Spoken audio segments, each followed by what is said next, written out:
Hello, folks. Hello, everybody. You are looking live. Now, yes, and tell people what we are examining tonight. Shock Top. Shock Top Belgian White. Not chocolate, not no bourbon honey cask wheat, Belgian white. That's right, but I drank the bourbon honey cask wheat last night, and I really enjoyed it because it had a clover honey taste and some bourbon, but it wasn't overdone. Okay, but anyway, I'll try to invite Charles again. John Sharon couldn't join us tonight because I guess he had something to do. And Tanya, I mean, she has to work. It's only 4:30 in the afternoon in California. I mean, you got to work. Now, but we have from the west, not the far west, but the near west, Paul from Louisiana. Welcome back. Me, Louisiana Beer Reviews. From Mississippi, we have Brandon. From Alabama, we have Jean. Hello.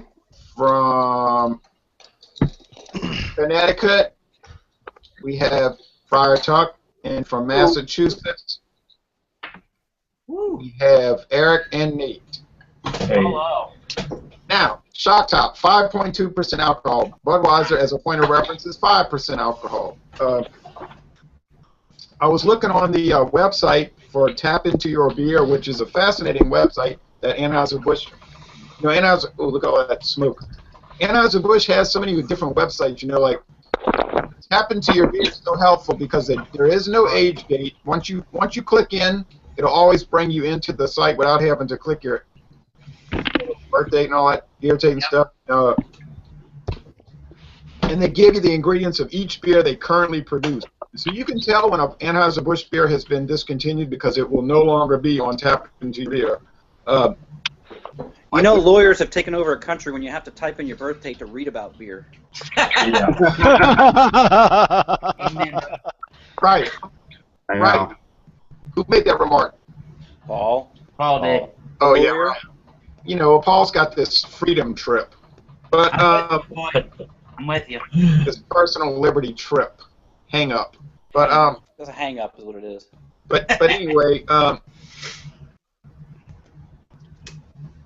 you're right, though. I agree. But on their website, they were talking about the ingredients, and they said the ingredients of Shock Top are, and the company started putting their ingredients about half a year ago when the Beer Babe, I think it was, claimed that these beer companies had all these fake ingredients.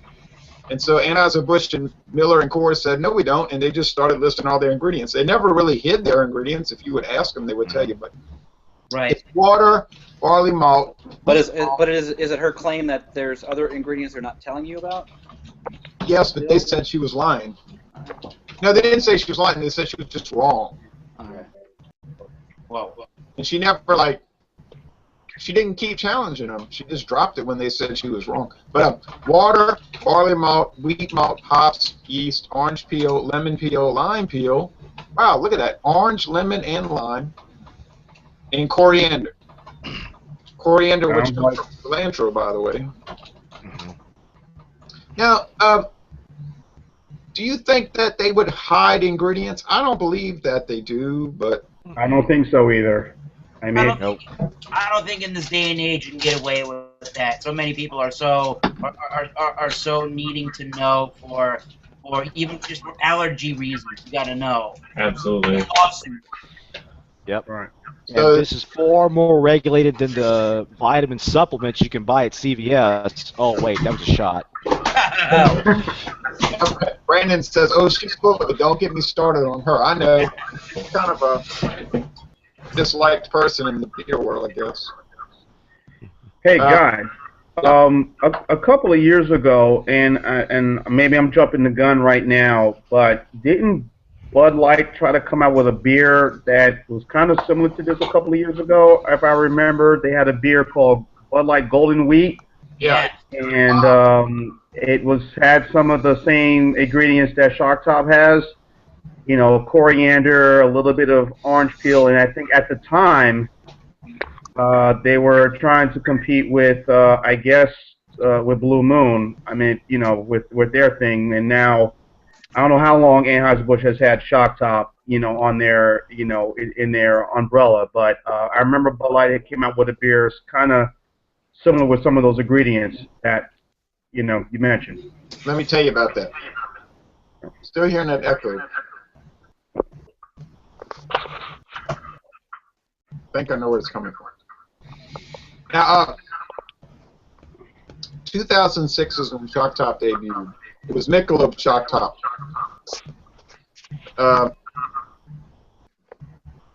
They did make a Bud Light wheat. I don't think it was to compete with Blue Moon or anything. I just think they were trying something different, and it was unfiltered, and the Bud Light fans didn't like it. Because they didn't like looking in their beer and seeing all the sediment. So they pulled it. Mm-hmm. I'm gonna try something. I'm gonna mute different people and see if the echo goes away. Okay, so don't take it personally. I'm just experimenting. Now, I remember Matherms was trying to get rid of the Bud Light wheat, and they sold it for $2.99 a six-pack. So I bought a bunch of it. It was pretty good. It wasn't nothing too remarkable, but it was okay. Now, what do you think about this Shock Top? Oh, Paul. It's definitely to style. Definitely to style. I mean, it's a well-made beer. You can tell. I mean, there's no off flavors. The sort of flavors you'd expect from a Belgian-style wheat. You do get the coriander's typical ingredient for that. You get that in the flavor. You do get the citrus. It's still. I mean, it's pretty light on the mouthfeel. I mean, just very easy to drink, very good tasting. Just what you expect from this style. I mean, they nailed it, in my opinion. You find that it competes well against Blue Moon? Oh yeah, actually, I like Blue Moon a little better, but I like Shock Top as well. So it's sort of like a tie for you. What's that? Sort of like a tie. Yeah, it is a tie. It's they both did very good jobs on nailing this style. Both Coors with Blue Moon, and you had Anheuser-Busch with Shock Top. They did a really good job with these beers, in my opinion. It's pretty mellow beer, right? Wouldn't you say it's kind of low profile in the aroma and flavor? It's nothing jumps out too strong, right? Right. It's got, obviously, just like a lot of wheat beers will have it. It will have that sweet, grainy malt scent. It's got that orange and some lemon. The other thing that I'm noticing, I don't know if anybody else is, but I'm picking up on a slight amount of honey in the nose as well. That's kind of different than most Belgian-style white ales, to me at least. Honey. Yeah, there's something like creamy sweet in the nose as well. I don't know what it is. Maybe I'm crazy or something, but that's what I get. Some kind of creamy sweetness. Maybe that's honey. I don't think they use honey, but they use that lemon peel or orange peel, and I muted John, and the echo went away, so it has to be coming from his end. Just to let y'all know that. Sorry, John.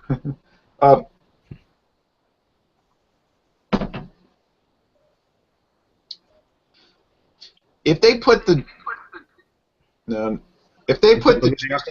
in there, it's so low, it's so mild, don't you think? I mean, it's not like it tastes juicy. No, I would definitely say that this is for the American light lager drinker or the adjunct lager drinker that's looking for something slightly different.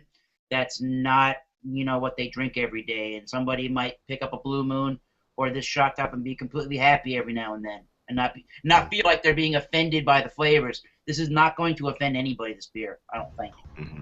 So you think it's a good intro beer for somebody that's like trying to branch out a little bit from your Pabst Blue Ribbon or your... I think it's similar. I don't know about that. I think it's similar enough to those styles that it wouldn't be too much out of your comfort zone, but maybe it's in the right direction, in something different. I don't know if it's the right direction, but it's in a different direction. Let's go with that. I kind of agree with Eric on that. In fact, I know that most of the time when I go out and get it at the bar, they actually put an orange in it too, and I feel like that's making it even easier for, somebody kind of branch out into that flavor a little bit. Although I can't understand why you want to put an orange in it at this point. Yeah, that's right. Nobody on the panel tonight has put an orange peel on the side of the glass. That's right. No. Now, so you're saying that you don't really think it is a gateway beer. It's just an alternative mass-produced beer.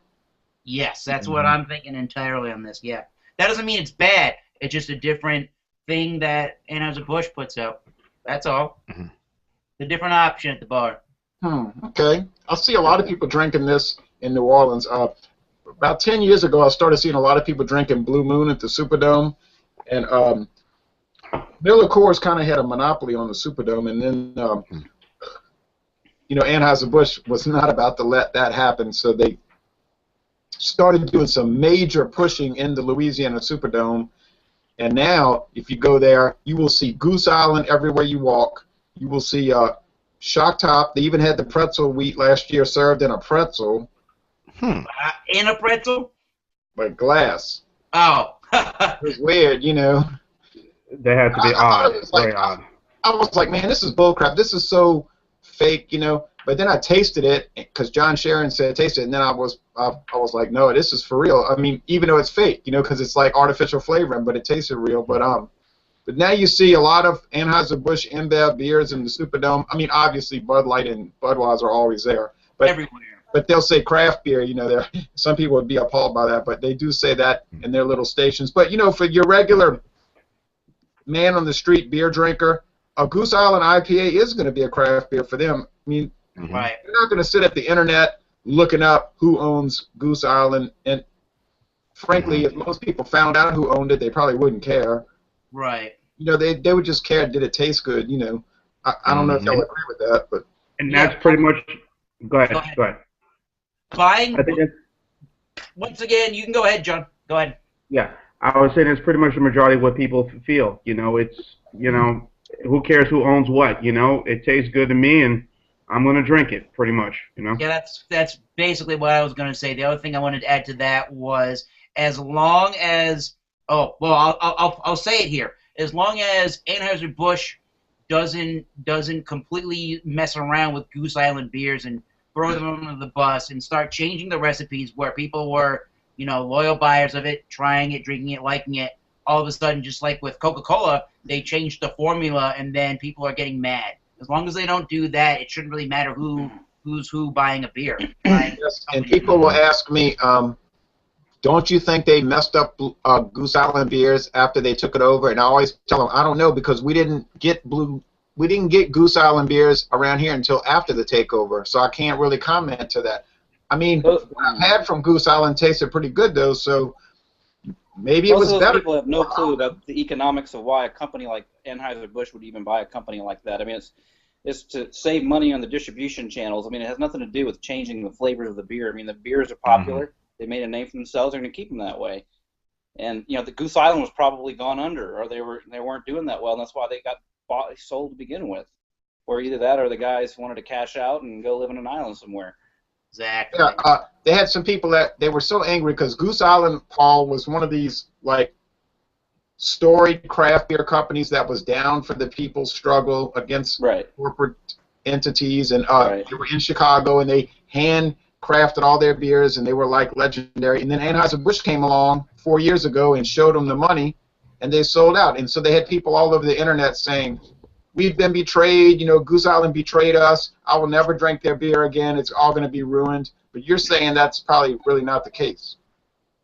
No, of course not. I mean, economically speaking, why would Anheuser-Busch want to come in and destroy a brand? They just paid good money for it. Doesn't make any sense. No, but they can make more money on it because they save costs and distribution channels and all other stuff. I mean, it's administration. They can combine administration of to their company, and they save money there, and so late. That's what. Yep. He's gone. No, I'm here. Yeah. Somebody was calling me. Very good. Oh, somebody called him. He's using a phone. Hey, now, Paul, but getting back to this beer, the Shock Top, and then I'm going to ask Friar Tuck, what do y'all think about this beer? Because Brandon said he liked it. It's good. He found it fits the style. I think it's pretty good. My daughter thought it was a little dull relative to Blue Moon. Eric likes it. I think John likes it. Nate, Friar Tuck, and Paul, what do y'all think about it? I'm a fan of it, actually. I would even go as far as say if it were a tiny bit cheaper, it might even replace my standby beer. It's really easy to kind of drink and enjoy. It is.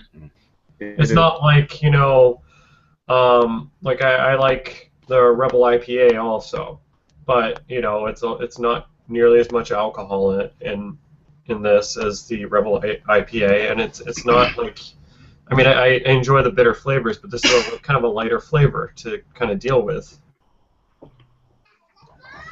Okay.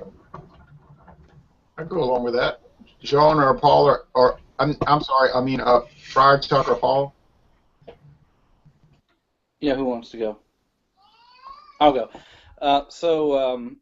Yeah, I mean, you know, I like it. It's smooth, it's refreshing. You know, it definitely, the citrus is just, to me, is very strong. I mean, it's the coriander and it's the citrus. I mean, they're kind of all work together to create this kind of flavor. And you might think I'm crazy. I think it's like a different style of beer. Obviously, it's a lager, but like this is what I would drink instead of Corona. Like, it's that kind of citrusy beer that I could drink on a beach, but it has more flavor than Corona. You know, does that make sense? And it's a lot cheaper than Corona for a six-pack. Yeah, but it's owned by the same people. Right. True. InBev, true. You know, InBev bought Corona last year, and then people were saying, "Oh, they bought all that trash. No one likes Corona anyway." I said, "No, no one likes Corona except for the millions of people a day that drink it." You know. It doesn't matter what you like; it matters what somebody else likes. No, but people will make that statement. Nobody likes Corona. Absolutely. It's like, how does no one like it? You ever been into a bar? You ever been to a Mexican restaurant? Exactly. You ever been to the beach? Mm-hmm. Corona, Cicada. No one who has taste buds likes Corona. Oh, right. Okay. Nobody who's got any sense likes it. I got you. That's what I mean. You go to the beach and you see all these people sitting on the beach drinking it, and it's like Paul's sister, for instance, she thinks Corona's really good, and then some people will come along and say, well, she's obviously an idiot. But, you know, it's like, no, the person's not an idiot. They just like it. They haven't spent half their lives looking at beers. Yep. No. Yeah. I think we all agree this is a pretty good beer. No one's claiming it's, like, great. It's not like Narwhal or, you know, it's not Old Rasputin or Jimmy Grand Cru. But on the other hand, it does kind of rival Hoegaarden, though, I think, you know. But on the other hand, it wasn't created to be anything like, you know, profound like that. He says, my grandpa never drank anything in his life like Corona. He liked Modelo. Oh, okay. Okay. But, you know, this beer, it does seem to be what it was created to be. Mellow, easygoing, and not something to be dissected or fussed over. You know what I'm referencing now, but yeah. Right. Everybody was so I think at the time that this was created, everybody really knew of the claim to fame and the success that Blue Moon had, and Budweiser. Maybe I'm getting this wrong, Jay. And Anheuser-Busch didn't have an answer to Blue Moon, so they got together with their Michelob line to create this beer, and this is a perfect rival to the Blue Moon. You're not getting it wrong. And in fact, that's what happened. Blue Moon came out in 1995, and then 11 years later, Michelob, you know, which was sort of like at the time created to be a separate in-house brewing company to make specialty beers. Right. They decided, and there's a woman, and she makes really good videos. You know, Anheuser-Busch makes the videos, obviously. Her name is Jill. I can't remember her last name, Jill, but she's the brewmaster at Shock Top. And she was the brewmaster at Michelob. She may still be. Because what they do at Anheuser-Busch is they create this little, like, semi-independent brewing company within the brewery, and they say, okay, here's so much money in your budget. Do what you want to do, you know, within certain guidelines. Right. So they tried it with Michelob, and that kind of failed because one problem with that was that it was happening right at the buyout period in 2008, and there was sort of a lot of disarray in the company. But one of the things they created at Michelob Brewing Company, part of Anheuser-Busch, was the Shock Top beer, and it used to be called Michelob Shock Top, and it was pretty popular. I mean, obviously it was very popular, so they decided a few years ago to break it off and make it into its own company within the company. It's like Mercury, Ford, Lincoln within the company, and they made it into a Shock Top on its own.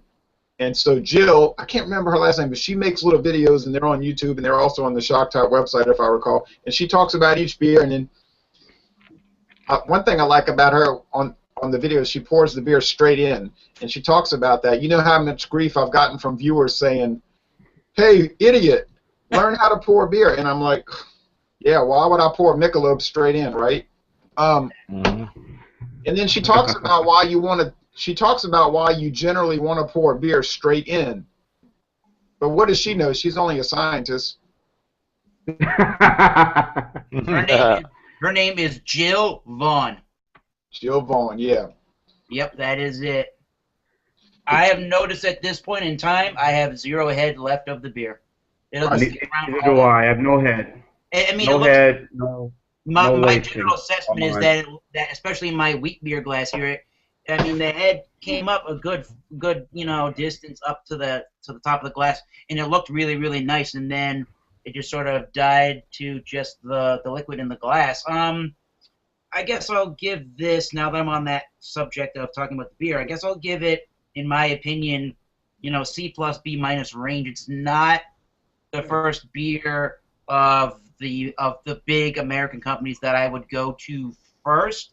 I may go to Miller High Life or Pabst Blue Ribbon or something like that over, Shock Top or Blue Moon, and I may go for, definitely I would go for Hoegaarden since it's easy to find for a beer like this, regardless of the fact if it's a little bit more money for an import beer. Yeah. That's just me.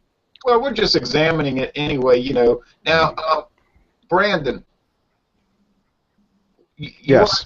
You want to tell us about why the lady would say that it's a good idea to pour the beer straight into the glass? I believe, if I remember correctly, you get a bigger head and it releases more of the aroma and stuff like that, so you get a better experience. Correct. The reason why people, and I still have this habit where I kind of pour at a slant then pull back up, is I spend a lot of time in bars, so I used to at least, and I watch them, pour it in a slant, just to fill up to the very brim because you're paying for it. And that's on a draft tap. Yep. But a 12-ounce bottle is a 12-ounce bottle. The law of conservation of mass, isn't that it? Yep, pretty much. 12 ounces is 12 ounces, no matter how you slice it. Right. So people, anyway, I don't want to get hung up on that, but I had somebody tell me that today. Learn how to pour the beer, idiot. And I was like, okay. It's like maybe and I wanted to, I don't come back at these people, but I want to tell them still, like, maybe you should do some research, before you try to tell somebody they're wrong. But this is America. I don't have to do research. Oh, that's true. I wanted to bring up one interesting thing because I think we've gotten the Shock Top taken care of, and before we get off, but we know about the Budweiser commercial that they've been running, and that's causing so much butthurtedness. But which to me, people are not really looking at the commercial correctly because I tried to really think about it in detail. But this guy wrote an article, and you could look it up on the internet. It's called "The Case for Budweiser." The Case for Budweiser, and I think I read that. I believe. Yeah, it was really interesting. And he talked about mainly, how the people were ripping on the company and saying Beechwood aging is a bunch of bunk. It doesn't matter. And then he was saying actually it does. There's a reason for it, which I already knew about. And then he was talking about how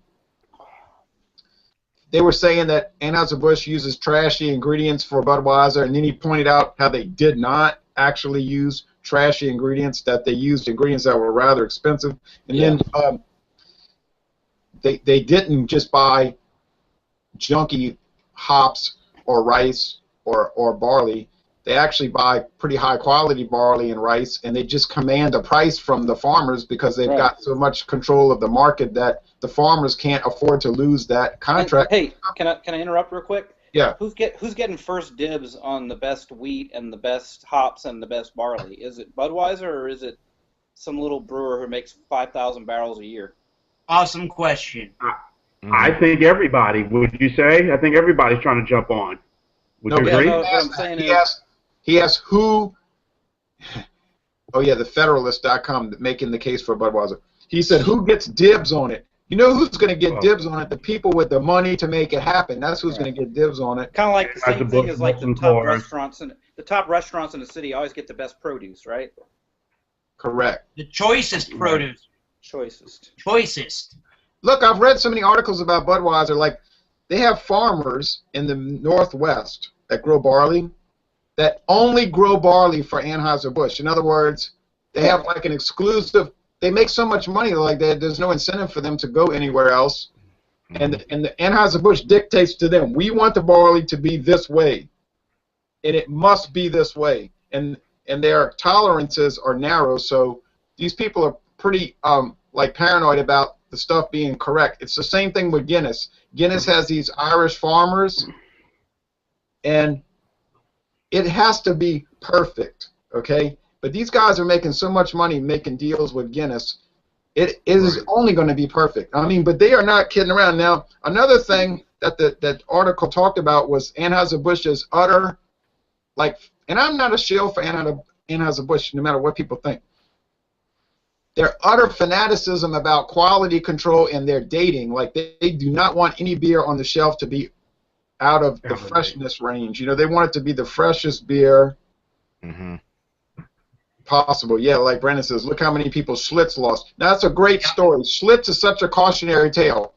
Here's how you can take the second biggest brewing company in America and destroy it in 5 years because you screw with the product. That's almost what happened with Coca-Cola when they changed the classic formula.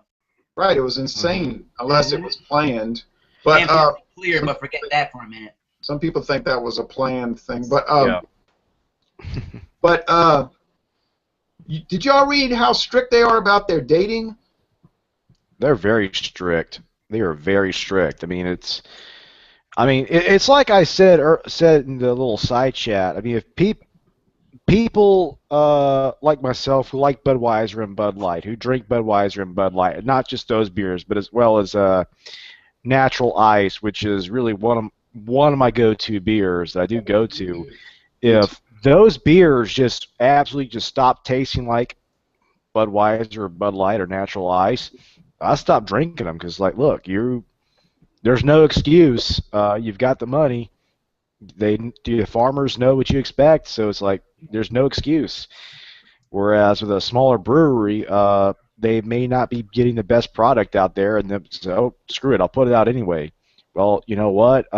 That's where Anheuser-Busch has you beat because, you know what? Quality is what our customers expect. And you know what? There's people that'll just eat up anything anyway. This is not a shot at craft beer because I do like craft beer that is well made and companies that do care about quality. Sierra Nevada is one of them that does care about quality. As an example. But as a general rule, it's like, you know what?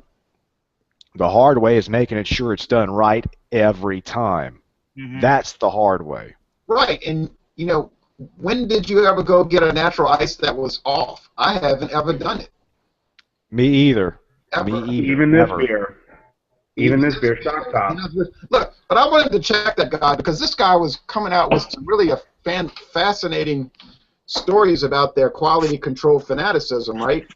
And I talked to a distributor Monday. I said, look, man, I said, Steven, and I told him the story in the article and all. He said, oh, yeah, it's true. He said they stress us out so bad, like we are always under the gun. And what they do is Anheuser-Busch will send this team in. They just drive around the country. And they'll just go to a store and walk in. Yep. And start going through the beers. Sam Adams claims to do that. Yeah, they might. And if the beer is out of date, there's going to be a lot of people in trouble, a whole lot of people. Yeah, the Sam Adams commercials show Jim Koch going into stores, and every time he finds beers that are out of range, he puts them in a big vat, and then they play a game of dunk tank with it. And he swims in beer. That's what the commercials show. Yeah, Anheuser-Busch plays a game of go find a new job. Because No, and this guy Stevens said that's what happens. People lose their jobs over this. He was mad about it, like how they're big bullies to him. But of course, he's a distributor that works for the local distribution company. Mm-hmm. He says, like, to them, they're like the evil empire that breathes down their neck all the time. Right.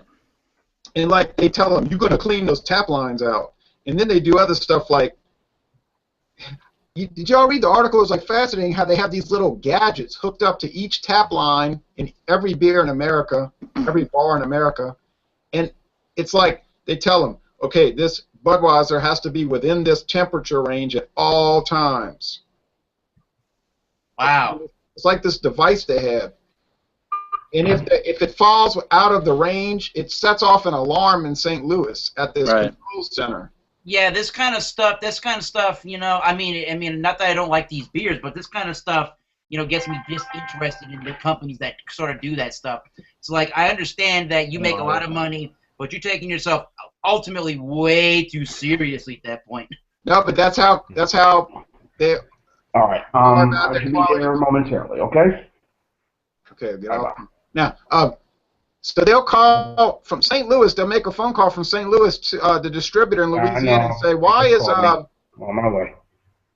Why is the beer 2 degrees above the range at the at Buddy's Bar in West Wego, Louisiana? What the hell's going on? You know, I mean that's pretty impressive. You know that they can find out if a tap is too warm. You know." And drones of Anheuser-Busch. Yeah, and the guy Stevens said, yeah, it's true. And this is another thing to do. Paul will like this story. And Steven told me what happened 2 years ago at the Final Four in New Orleans. They sent a couple of guys into a bar. I think it was the Cat's Meow. Paul's familiar with that on Bourbon Street. Yep, that was my bachelor party. Yeah. Okay. They go in there, and they say, hey, we'd like to buy some Budweisers, or might have been Bud Light, and the bartender says, okay, and they said, no, give me 60 of them.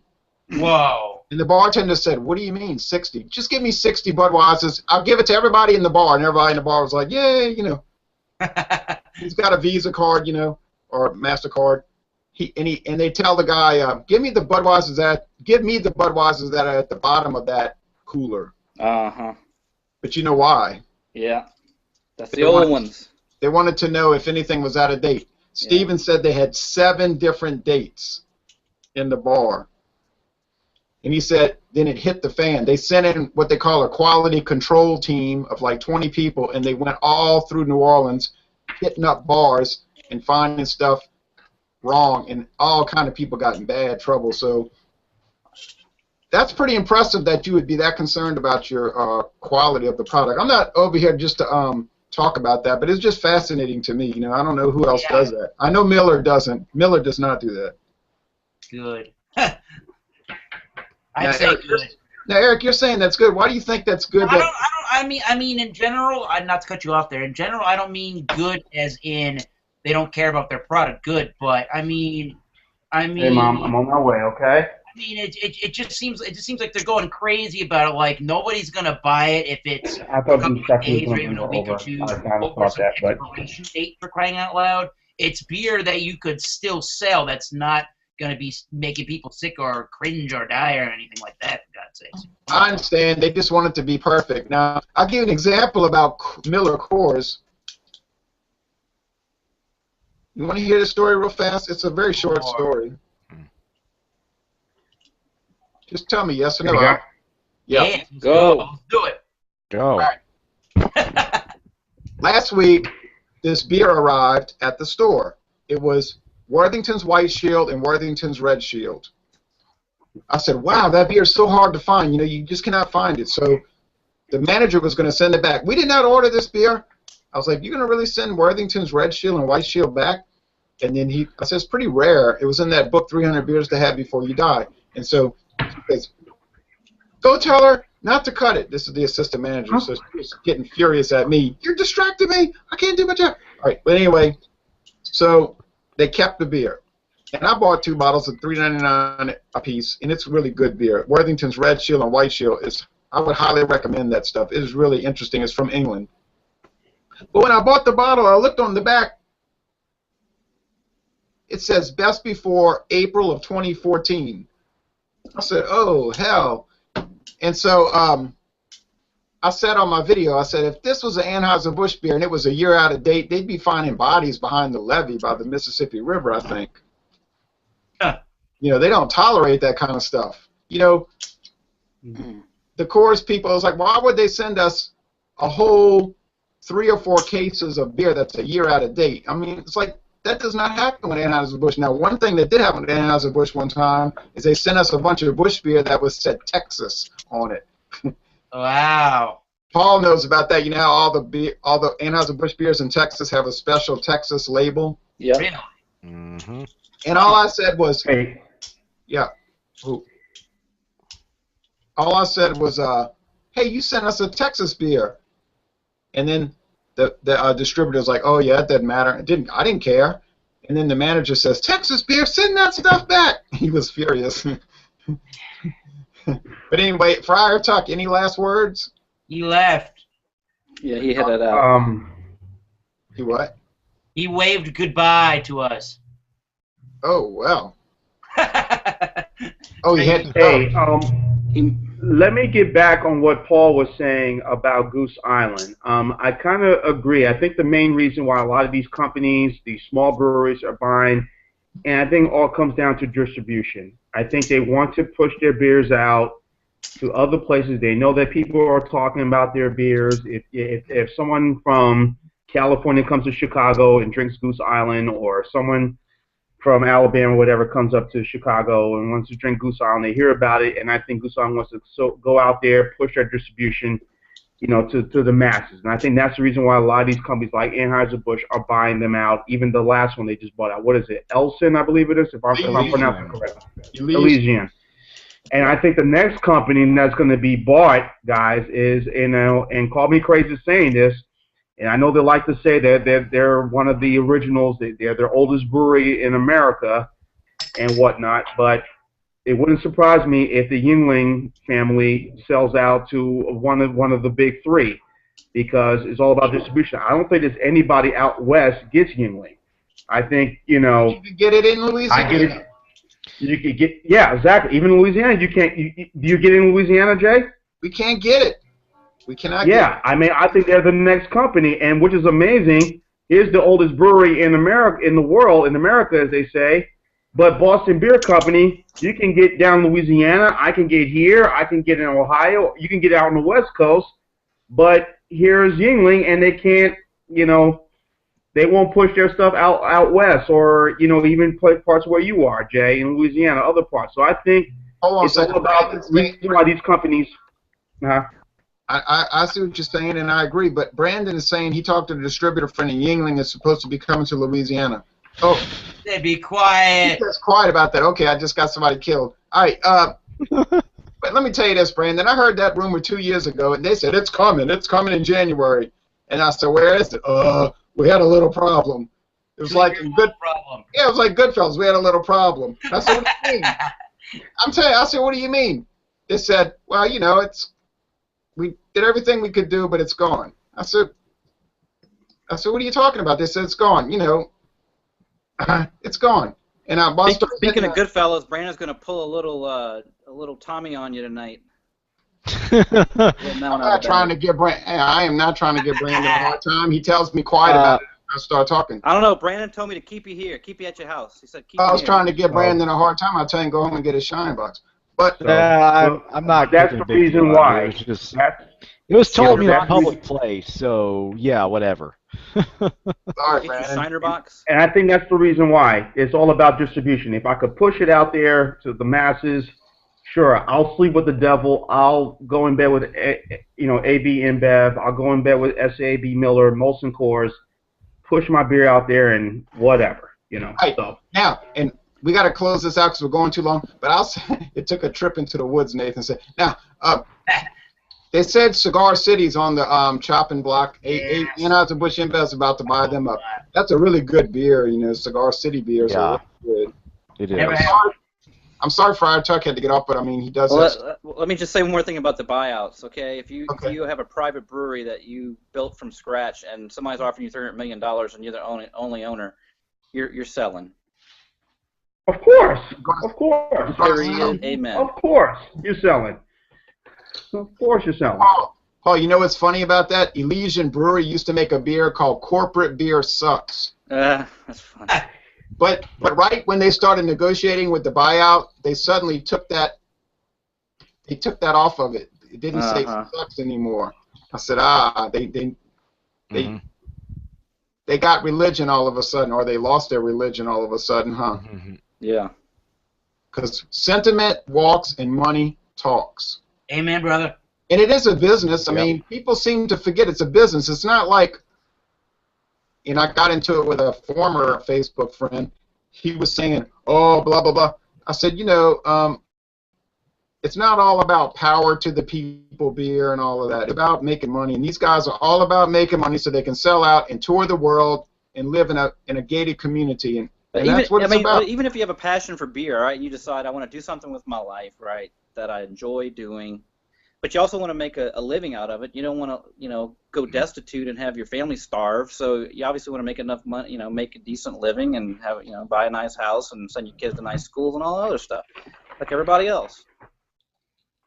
Correct. Yeah. And I don't know about you, but if I had a brewery and Anheuser-Busch representatives came to try to buy me out, I'd feel flattered. Yeah. Because the quality that Anheuser-Busch has with their beers and the quality control they enforce, if they're coming to buy me, that's the ultimate form of flattery right there. Because really and truly, that means, hey, they really are interested. They're not just coming to buy you because they think you're just, hey. All right, Sean, we understand you have to go. All right, see you later, buddy. Yeah, I just want to say one thing real quick. I just say again before y'all wrap up, I like the beer. It's a good beer. I would buy this, 6-pack. It's a good, relaxing beer and very enjoyable. So, that's it. Cheers. We'll see you in 2 weeks for Still Reserve. I will be there. No problem. All right. All right. Hey, Brandon, I agree with what you're saying. And what Anheuser-Busch said in their press releases for the buyouts was that they were impressed with the operations of the brewery, and they thought they could use their knowledge to make it better. That's all they said. They didn't say, we're trying to be, the Emperor and Darth Vader trying to take over the universe and all of that. I mean, maybe they are, but I don't think they really are, but I don't care. I'm not trying to, and look, if Anheuser-Busch people are watching this, I am not trying to get a job with y'all, although I wouldn't turn it down necessarily, but Same here. Same here. You like your beer, Anheuser-Busch, a lot. I'm a corporate lawyer. I could do some deals for you guys. Woo! All serious too. But anyway, chemist. Let's wrap this up. Yeah, I thought it was, Why don't we start our own brewery? We went on a long time, tonight, but I thought it was interesting. Sometimes it's interesting and better to really talk about it and just rush through everything. Maybe you don't agree, but that's the way I feel about it. I like it. I like to talk about it. Nate, you going to join us for Steel Reserve 211 in 2 weeks? I think that's one of the easier ones to get, isn't it? You live in Brockton. Is it? It's in Brockton. Yeah, just go to a highly urbanized city. He can get Brandon, are you down for 40. Brandon, you down for that? He said he's I'm getting down to find a 40 and do that. That was the first beer that really got me drunk. Really, really, really drunk. Oh, you down for Steel Reserve 211? Mm-hmm. Yeah, I should be able to do that. And actually, that's a beer that was bought out by Miller, so that'd be interesting. All right, well, I really appreciate your joining, and it was fun. Yeah. Bye, everybody. Doctor, Bye, baby. folks. Do walk it to up. Keep making that money. All right. Keep tasting them great beers. We'll see you soon. Right. So long, folks. Oh, I'm out. Oh.